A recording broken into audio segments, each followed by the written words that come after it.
Hello friends, എല്ലാവർക്കും മഴതോരും മുൻപേ സീരിയലിൻ്റെ വരാൻ പോകുന്ന ഒരു അടിപൊളി എപ്പിസോഡിൻ്റെ റിവ്യൂയിലേക്ക് സ്വാഗതം. അങ്ങനെ നമ്മുടെ വൈജിക്ക് ആക്സിഡൻ്റ് ഒക്കെ പറ്റിയിരിക്കുന്ന സമയത്ത് തന്നെ രോഹിത് സത്യങ്ങളെല്ലാം അറിയുന്നുണ്ട്. അലീന തൻ്റെ ചേച്ചിയാണെന്നുള്ള സത്യം. അതോടുകൂടി തന്നെ രോഹിത്തിന് അലീനയുടെ അടുത്ത് ഒരുപാട് സ്നേഹമായിരിക്കും. അങ്ങനെ വൈജ എപ്പോഴും ഹോസ്പിറ്റലിൽ തന്നെയാണ്. ആക്സിഡൻ്റ് ഒക്കെ പറ്റി വൈജയ്ക്ക് ഒരു സർജറിയൊക്കെ ഉണ്ടായിരിക്കും. അപ്പോൾ ബാലചന്ദ്രൻ മാത്രമാണ് വൈജിക്ക് അവിടെ കൂട്ടിയിരിക്കുന്നത്. ബബിതയൊന്നും വൈജിയെ തിരിഞ്ഞു പോലും നോക്കുന്നില്ല. രോഹിത് പിന്നെ ഇടയ്ക്കും തലയ്ക്കും വൈജിയുടെ കാര്യങ്ങളെല്ലാം അന്വേഷിക്കാനായിട്ട് ഹോസ്പിറ്റലിലേക്ക് പോകും. അങ്ങനെ രോഹിത് തൻ്റെ റൂമിൽ നിന്ന് താഴത്തേക്ക് ഇറങ്ങി വരികയാണ്. അപ്പോൾ ബബിതയാണെങ്കിൽ ഹാളിൽ ഇരുന്നു കൊണ്ട് തൻ്റെ കാമുകനുമായിട്ടുള്ള അമലുമായിട്ട് നല്ല ചാറ്റിംഗ് ആയിരിക്കും. രോഹിത്തിനെ കാണുന്നത് ബബിത നൈസായിട്ട് ഫോൺ അങ്ങ് താഴത്തേക്ക് വയ്ക്കും. അപ്പോൾ ആരോടാടി നീ ഇങ്ങനെ ചിരിച്ചുകൊണ്ട് ചാറ്റ് ചെയ്യുന്നത്? എന്നെ കണ്ടപ്പോൾ തന്നെ നീ എന്തിനാടി ഫോൺ താഴത്തേക്ക് വെച്ചത് എന്നെല്ലാം രോഹിത് ചോദിക്കുമ്പോൾ, അതെൻ്റെ ഒരു ഫ്രണ്ടായിരുന്നു, അവൻ ഓരോ തമാശകളൊക്കെ പറയുമായിരിക്കും എന്നെല്ലാം പറയുകയാണ് ബബിത.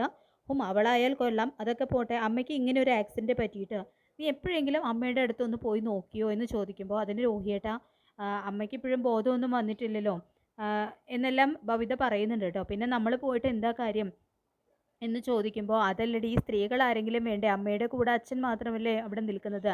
അച്ഛനൊക്കെ എത്രമാത്രം കെയർ ചെയ്യാൻ പറ്റും? അതിനൊക്കെ ഒരു ലിമിറ്റില്ലേ? ഒന്നാമത് അച്ഛൻ്റെ ഒരു ഹാർട്ട് പേഷ്യൻ്റ് ആണ്. അപ്പോൾ എന്നെല്ലാം രോഹിത് പറയുമ്പോൾ ബബിത പറയുന്നുണ്ട്, പിന്നെ അച്ഛനൊരു കുഴപ്പമില്ല, ബ്ലോക്കാണ്, ഹാർട്ട് അറ്റാക്ക് ആണെന്നെല്ലാം പറഞ്ഞുകൊണ്ട് അച്ഛൻ ഒരുപാട് ദിവസം അഭിനയിച്ച് കട്ടിലിൽ കിടന്നില്ലേ? അതൊന്നും വലിയൊരു രോഗമല്ല. അച്ഛൻ അമ്മയ്ക്ക് ഈ ഒരു വസ്തു വന്നത് അച്ഛൻ കാരണം തന്നെയല്ലേ എന്നെല്ലാം ബബിത പറയുമ്പോൾ രോഹിത് പറയുന്നുണ്ട്, അച്ഛൻ ഒരു രോഗിയാണോ, അച്ഛന് രോഗം ഉണ്ടോ എന്നുള്ളതല്ല വിഷയം, നമ്മുടെ അമ്മയാണ് ഹോസ്പിറ്റലിൽ കിടക്കുന്നത്, ഒന്ന് പോയി കാണുകയെങ്കിലും വേണ്ടേ എന്ന് ചോദിക്കുമ്പോൾ, ഞാൻ നാളെ എന്തായാലും അമ്മയെ കാണാനായിട്ട് ഹോസ്പിറ്റലിലേക്ക് പോകുന്നുണ്ട്, നീയും എൻ്റെ കൂടെ പോരെ എന്ന് പറയുമ്പോൾ, ഞാനൊന്നും വരുന്നില്ല, എനിക്ക് കുറേ എഴുതാനും പഠിക്കാനും ഒക്കെ ഉണ്ട്, എന്തായാലും കുറച്ച് കഴിഞ്ഞാൽ അമ്മ ഡിസ്ചാർജ് ആയിട്ട് ഇങ്ങോട്ട് തന്നെയല്ലേ വരിക, ഇതിപ്പോൾ ഹോസ്പിറ്റലിൽ പോയിട്ട് വാതിലിൻ്റെ ഉള്ളിൽ കൂടെ അമ്മയെ കണ്ടിട്ട് എന്ത് കാര്യമാണെന്നെല്ലാം പറയുകയാണ് കേട്ടോ ബബിത. അല്ലടെ, അവിടെ പെണ്ണുങ്ങൾ ആരെങ്കിലും വേണ്ടേ? നീ ഒന്ന് ആലോചിച്ച് നോക്ക്. അച്ഛനും മനുവേട്ടനുമാണ് മാറി മാറി നിൽക്കുന്നത്. എന്തായാലും കൃഷ്ണമോള് ചെറുതാണ്, അതുകൊണ്ട് അവളെ കൊണ്ട് പറ്റില്ല, അതുകൊണ്ട് നീ വേണം ഹോസ്പിറ്റലിൽ പോയിട്ട് അമ്മയുടെ കാര്യങ്ങളൊക്കെ നോക്കാനായിട്ട് എന്നൊക്കെ രോഹിത് പറയുമ്പോൾ ബബിത പറയുന്നുണ്ട്, അവിടെ അമ്മയെ നോക്കാനായിട്ട് നഴ്സുമാരൊക്കെ ഉണ്ട്, ഞാൻ അവിടെ പോയിട്ട് എന്ത് ചെയ്യാനാണ്, എനിക്കാണെങ്കിലും ഒന്നും അറിയില്ല എന്നൊക്കെ ഒഴിഞ്ഞു മാറാൻ ശ്രമിക്കുകയാണ്. അപ്പോൾ ഇതൊക്കെ ഇങ്ങനെയാടി പഠിക്കേണ്ടത് എന്നെല്ലാം രോഹിത് പറയുമ്പോൾ, എനിക്കറിയില്ല എന്ന് പറഞ്ഞുകൊണ്ട് മാറി നിൽക്കല്ലേ, വേണ്ടത് നീയൊക്കെ ആദ്യം എന്തെങ്കിലും വെച്ചുണ്ടാക്കി പഠിക്കുക, ഒറ്റയ്ക്കാകുമ്പോൾ എന്തെങ്കിലും കഴിക്കണ്ടേ എന്ന് പറയുമ്പോൾ, ദേ രോഹിതേട്ട, എന്നെ നിങ്ങൾ അടുക്കളക്കാരിയാക്കാനൊന്നും നോക്കണ്ട എന്ന് പറയുകയാണ് കേട്ടോ ബബിത. അപ്പോൾ രോഹിത് പറയുന്നുണ്ട്, ഞാൻ നിന്നെ അടുക്കളക്കാരിയാക്കാൻ നോക്കിയതല്ല, വീട്ടിൽ ജോലിക്കാരില്ലെങ്കിൽ എന്തെങ്കിലും വെച്ചുണ്ടാക്കി കഴിക്കണ്ടേ? അപ്പോൾ അമ്മ ഈ അവസ്ഥയിൽ കിടക്കുമ്പോൾ അലീന ചേച്ചി കൂടെയില്ലെങ്കിൽ നമ്മുടെ കാര്യങ്ങളൊക്കെ ആര് നോക്കാനാണ്? അതുമല്ല, നിന്നെയൊക്കെ കെട്ടിച്ചയക്കുന്ന വീട്ടിൽ ജോലിക്കാരുണ്ടായിരിക്കണം എന്നൊന്നും ഇല്ലല്ലോ എന്ന് പറയുമ്പോൾ, അതിന് രോഹിയേട്ട, ജോലിക്കാരുടെ വീട്ടിലേക്ക് എന്നെ കെട്ടിച്ച് വിടുകയുള്ളൂ, ഞാൻ അങ്ങോട്ടേ പോയുള്ളൂ, അപ്പോൾ ആ ഒരു പ്രശ്നം അവിടെ കഴിഞ്ഞില്ലേ?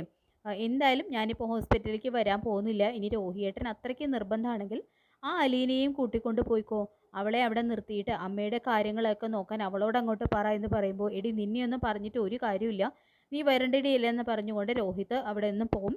പിന്നീട് അലീന ബാലേന്ദ്രനെ വിളിക്കുന്നുണ്ട്, അമ്മയ്ക്ക് ഇപ്പോൾ എങ്ങനെയുണ്ട്, ഓപ്പറേഷനൊക്കെ കഴിഞ്ഞിട്ട് അമ്മയ്ക്ക് കുഴപ്പമൊന്നുമില്ലല്ലോ എന്ന് ചോദിക്കുമ്പോൾ, കുഴപ്പമൊന്നുമില്ല, മിക്കവാറും ഇന്ന് തന്നെ അമ്മയെ ചിലപ്പോൾ വാർഡിലേക്ക് മാറ്റും, മറ്റു കുഴപ്പങ്ങളൊന്നും ഇല്ലെങ്കിൽ ഞാൻ അങ്ങോട്ട് വന്നോട്ടെ, അച്ഛൻ അവിടെ ഇപ്പോൾ തനിച്ചല്ലേ, അവിടെ സ്ത്രീകളായിട്ട് ആരെങ്കിലും വേണ്ടേ, ഞാൻ അങ്ങോട്ട് വന്നോട്ടെ അച്ഛാ, എനിക്ക് അമ്മയെ ഒന്ന് കാണുകയെങ്കിലും ചെയ്യാലോ എന്നെല്ലാം പറയുന്നുണ്ട് കേട്ടോ അലീന. അപ്പോൾ തന്നെ ബാലചന്ദ്രൻ്റെ കാര്യം മനസ്സിലാവുന്നുണ്ട്, അജിയിലേക്ക് വൈജിയെ കണ്ടാൽ കൊള്ളാമെന്നുണ്ട് എന്നുള്ള കാര്യം. അപ്പോൾ ബാലേന്ദ്രൻ പറയുന്നുണ്ട്, മോളെ, നിലവിൽ ഇപ്പോൾ ഇവിടെ സ്ത്രീകളെ വേണമെന്നില്ല, പിന്നെ നിനക്ക് വൈജിയെ കാണണമെന്നുണ്ടെങ്കിൽ മോൾ ഇങ്ങോട്ട് പോര് എന്ന് പറയുമ്പോൾ അലീന പറയുന്നുണ്ട്, അതിനച്ഛൻ എനിക്ക് സ്ഥലമൊന്നും അറിയില്ലല്ലോ, എന്നാൽ നമ്മളൊരു കാര്യം ചെയ്യും, രോഹിത് എന്തായാലും നാളെ ഇങ്ങോട്ട് വരുന്നുണ്ട് എന്നാണ് മനു എൻ്റെ അടുത്ത് പറഞ്ഞത്, നീ എന്തായാലും അവൻ്റെ കൂടെ ഇങ്ങോട്ട് പോര് എന്ന് പറയുന്നുണ്ട് കേട്ടോ അലീന. അത് പിന്നെ അച്ഛ, രോഹിത് എങ്ങനെയാണ് വരുന്നതെന്ന് തന്നെ അറിയില്ലല്ലോ, അവൻ ബൈക്കിനാണെങ്കിലോ എന്നൊക്കെ അലീന ചോദിക്കുമ്പോൾ, അതൊക്കെ ഞാൻ അവനോട് പറഞ്ഞോളാം, നീ വരുമ്പോൾ നിൻ്റെ 1-2 ഡ്രസ്സ് കൂടി എടുത്തോ, ഇനി വൈജിയുടെ കാര്യങ്ങൾ നോക്കാൻ സ്ത്രീകളെ വല്ല ആവശ്യം വന്നാലോ എന്ന് പറയുമ്പോൾ, ശരി അച്ഛാ, എന്നാൽ ഞാൻ ഇവിടുത്തെ കാര്യങ്ങളെയൊക്കെ കൃഷ്ണമോളെ ഏൽപ്പിക്കാം എന്നെല്ലാം പറഞ്ഞുകൊണ്ട് അലീന ഫോൺ കട്ട് ചെയ്യാണ്. അലീനയ്ക്കാണെങ്കിൽ ആകെ ടെൻഷൻ ആവുന്നുണ്ട്, രോഹിത്തിനോട് എങ്ങനെ പറയും അവൻ്റെ കൂടെ ഞാനും ഹോസ്പിറ്റലിലേക്ക് വരുന്നു എന്ന കാര്യം. ഇതേ സമയം കൃഷ്ണമോൾ അവിടേക്ക് വരുന്നുണ്ട്. ചേച്ചി അച്ഛൻ എന്താ പറഞ്ഞത്? അമ്മയ്ക്ക് ഇപ്പം എങ്ങനെയുണ്ടെന്ന് ചോദിക്കുമ്പോൾ അമ്മയ്ക്ക് കുഴപ്പമൊന്നുമില്ല മോളെ. അച്ഛൻ എന്നോട് 2 ജോഡി ഡ്രസ്സെല്ലാം എടുത്തുകൊണ്ട് ഹോസ്പിറ്റലിലേക്ക് വരാൻ പറഞ്ഞു. അമ്മയുടെ കാര്യങ്ങളൊക്കെ നോക്കാനായിട്ട് എന്നൊക്കെ പറഞ്ഞുകൊണ്ട് അവരവിടെ സംസാരിച്ചു കൊണ്ട് നിൽക്കുമ്പോൾ രോഹിത് അവിടേക്ക് വരുന്നുണ്ട്. അപ്പോൾ അലീന ചേച്ചി മനുവേട്ടൻ വിളിച്ചിരുന്നു. നാളെ എൻ്റെ കൂടെ ചേച്ചിയോടെ വരാൻ പറഞ്ഞിട്ടുണ്ട് ഹോസ്പിറ്റലിലേക്ക് എന്ന് കേൾക്കുമ്പോൾ തന്നെ അലീനയ്ക്ക് സമാധാനമാവുന്നുണ്ട് കേട്ടോ. അങ്ങനെ രോഹിത്തിൻ്റെ അടുത്ത് എങ്ങനെ പറയുമെന്നറിയാതെ വിഷമിച്ച് നിൽക്കുകയായിരുന്ന അലീന അങ്ങനെ രോഹിത് പറയുന്നുണ്ട് ചേച്ചി തയ്യാറായിക്കോ പോകാനായിട്ട്. ഒരു ഉച്ചയ്ക്ക് ആകുമ്പോഴേക്കും മനുവേട്ടൻ വരും നമ്മളെ കൂട്ടിക്കൊണ്ട് പോകാനായിട്ട്. അപ്പോൾ എന്ന് പറയുമ്പോൾ അലീന പറയുന്നുണ്ട് ശരി ഞാൻ എന്നാൽ റെഡി ആയിട്ട് നിൽക്കാം എന്നൊക്കെ പറഞ്ഞുകൊണ്ട് പറയുന്നുണ്ട് കേട്ടോ അലീന. അപ്പോൾ രോഹിത് അവിടെ നിന്ന് പോവാണ്. അപ്പോൾ രോഹിത്തിൻ്റെ ആ ഒരു മാറ്റമൊക്കെ കണ്ട് ആകെ അന്താളിച്ച് നിൽക്കുകയാണ് കേട്ടോ അലീനയും കൃഷ്ണമോളും. അപ്പോൾ കൃഷ്ണമോൾ ചോദിക്കുന്നുണ്ട് ചേച്ചി രോഹിത്തേട്ടൻ എന്താ പറ്റിയത്? ചേച്ചിയുടെ അടുത്ത് നല്ല സ്നേഹത്തിലാണല്ലോ പെരുമാറുന്നത് എന്ന് ചോദിക്കുമ്പോൾ അതേടി മോളെ 2 ദിവസമായിട്ട് ഞാനും അത് ശ്രദ്ധിക്കുന്നുണ്ട്. അവനെന്തൊക്കെയോ മാറ്റമുള്ളതുപോലെ എനിക്കും തോന്നുന്നുണ്ട് എന്ന് പറയുമ്പോൾ ചേച്ചി എന്തായാലും പോകാനായിട്ട് വേഗം തയ്യാറാക്കാൻ നോക്ക് എന്നെല്ലാം പറഞ്ഞുകൊണ്ട് കൃഷ്ണമോള് അവിടെ നിന്നും പോകുന്നുണ്ട്. പിന്നീട് അവരെ കൊണ്ടുപോകാനായിട്ട് മനു വരുന്നുണ്ട് കേട്ടോ. അപ്പോൾ കൃഷ്ണമോള് വന്നിട്ട് പറയുന്നുണ്ട് ചേച്ചി റെഡിയായോ? മനൂട്ടൻ വന്നിട്ടുണ്ട് എന്ന് പറയുമ്പോൾ ഞാൻ റെഡിയാണ് എന്ന് നമുക്ക് പോകാം എന്നൊക്കെ പറഞ്ഞുകൊണ്ട് രോഹിതും അലീനയും ഇറങ്ങാൻ നിൽക്കുകയാണ്. അപ്പോഴും ബബിതയാണെങ്കിൽ അവിടെ ചിരിച്ചുകൊണ്ട് കാമുകനുമായിട്ട് കാലും എല്ലാം കയറ്റി വെച്ച് ഒരേ ചാറ്റിംഗ് ആയിരിക്കും കേട്ടോ.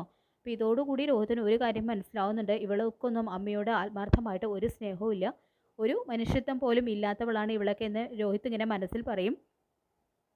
എന്നിട്ട് ബബിത ചെവിയിൽ വെച്ചിട്ടുള്ള ആ ഒരു ഹെഡ്സെറ്റ് രോഹിത് ഊരി മാറ്റുന്നുണ്ട് കേട്ടോ.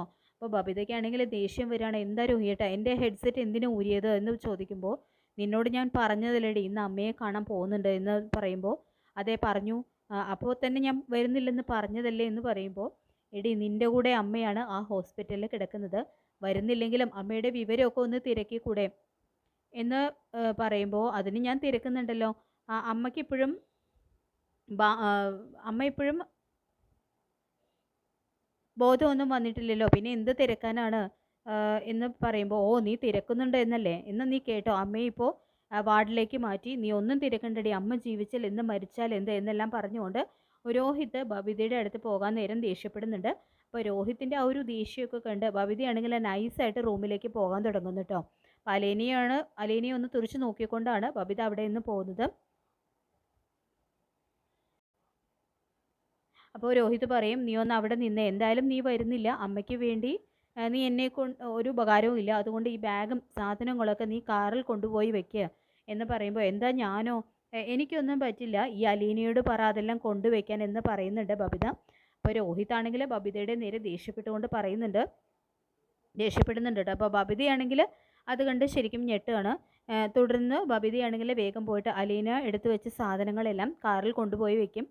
അപ്പോൾ മനു വന്നിട്ട് പറയുന്നുണ്ട് ഇപ്പോഴാണ് രോഹിത് നീ ഒരു ചേട്ടനായത്, അത് എന്തായാലും നന്നായി. ഇപ്പോൾ ബബിതയാവട്ടെ എല്ലാം കാറിൽ കൊണ്ടുപോയി വെച്ച് ദേഷ്യത്തിൽ അവിടെ നിന്ന് കയറിപ്പോവും. പിന്നീട് മനു അലീനയെയും രോഹിത്തിനെയും കൂട്ടി ഹോസ്പിറ്റലിലേക്ക് പോകുന്നുണ്ട്.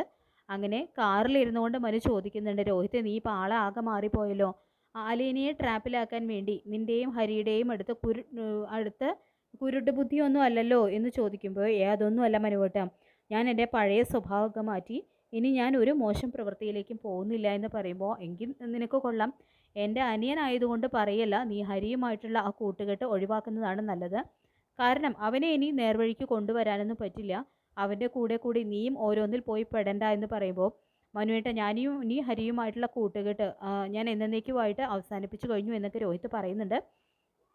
പക്ഷെ അലീനയാണെങ്കിൽ രോഹിത്തിൻ്റെ ഈ ഒരു മാറ്റത്തെക്കുറിച്ച് തന്നെയാണ് കേട്ടോ ചിന്തിക്കുന്നത്. എന്നാലും ഇവനിത് എന്ത് പറ്റി, പെട്ടെന്ന് ഇവനിങ്ങനെ മാറണമെങ്കിൽ എന്തോ സംഭവിച്ചിട്ടുണ്ട് എന്നൊക്കെ അലീന ഇങ്ങനെ മനസ്സിൽ പറയും. അങ്ങനെ അവർ ഹോസ്പിറ്റലിൽ എത്തുന്നുണ്ട്. എന്നിട്ട് ബാലചന്ദ്രനെ കണ്ട അലീന ചോദിക്കും അച്ഛാ മാഡത്തിന് ഇപ്പോൾ എങ്ങനെയുണ്ട് എന്ന് ചോദിക്കുമ്പോൾ കുഴപ്പമില്ല മോളെ എന്ന് പറയുന്നുണ്ട് കേട്ടോ. പക്ഷേ ഇതുവരെയായിട്ടും അവൾ കണ്ണ് തുറന്നിട്ടില്ല എന്നും പറയുന്നുണ്ട്. അപ്പോൾ രോഹിത് ചോദിക്കുന്നുണ്ട് അച്ഛൻ വല്ലതും കഴിച്ചോ, അച്ഛന് വയ്യാത്തതല്ലേ, ഞാൻ ഇന്നിവിടെ നിന്നോളാം എന്ന് പറയുമ്പോൾ ബാലേന്ദ്രൻ പറയുന്നുണ്ട് വേണ്ട മോനെ, അച്ഛൻ കാരണമല്ലേ ഇതൊക്കെ സംഭവിച്ചത്, അതുകൊണ്ട് അവൾ കണ്ണ് തുറക്കുന്നത് വരെ ഞാൻ ഇവിടെ തന്നെ നിൽക്കും, അങ്ങനെ ഇപ്പോൾ അവൾക്ക് അങ്ങ് പോകാൻ പറ്റുമോ, ഒന്നിൽ നിന്നും ഒളിച്ചോടാനായിട്ട് ഞാൻ അവളെ സമ്മതിക്കില്ല എന്ന് പറയുമ്പോൾ രോഹിത് പറയുന്നുണ്ട് ബാലചന്ദ്രന് മാത്രം അറിയാം രോഹിത് സത്യങ്ങളെല്ലാം അറിഞ്ഞ കാര്യങ്ങൾ. അപ്പോൾ അവർ രണ്ടുപേരും അവിടെ നിന്ന് മാറി നിന്നുകൊണ്ട് സംസാരിക്കുകയൊക്കെ ചെയ്യുന്നുണ്ട്. അപ്പോൾ രോഹിത് പറയും അച്ഛൻ കഴിഞ്ഞതൊക്കെ മറക്കണം, അമ്മയ്ക്ക് മാപ്പ് കൊടുക്കണം. അമ്മ അച്ഛനെ ചതിച്ചതിനുള്ളതൊക്കെ അമ്മയ്ക്ക് ഇപ്പോൾ കിട്ടിക്കഴിഞ്ഞു. ഇനിയും അച്ഛനും അമ്മയും വഴക്ക് കൂടരുതെന്ന് പറയുമ്പോൾ, ഇല്ല മോനെ, അച്ഛൻ്റെ മരണം വരെ നിങ്ങളുടെ അമ്മ എന്നോട് ചെയ്ത ചതി എൻ്റെ മനസ്സിൽ തന്നെ ഉണ്ടാകും. എന്തായാലും അവൾ കണ്ണു തുറക്കട്ടെ എന്നൊക്കെ ബാലേന്ദ്രൻ പറയുന്നുണ്ട് കേട്ടോ. അങ്ങനെ പിന്നീട് ബാലചന്ദ്രനെ കൃഷ്ണമോള് വിളിക്കുന്നുണ്ട്. അച്ഛൻ ചേച്ചി അവിടെ എത്തിയോ, അമ്മയ്ക്ക് ഇപ്പോൾ എങ്ങനെയുണ്ടെന്ന് ചോദിക്കുമ്പോൾ, ചേച്ചി ഇവിടെ എത്തി, അമ്മയ്ക്ക് കുഴപ്പമൊന്നുമില്ല, പക്ഷേ ഇതുവരെയായിട്ടും ബോധം വന്നിട്ടില്ല എന്ന് പറയുന്നുണ്ട് കേട്ടോ ബാലചന്ദ്രൻ.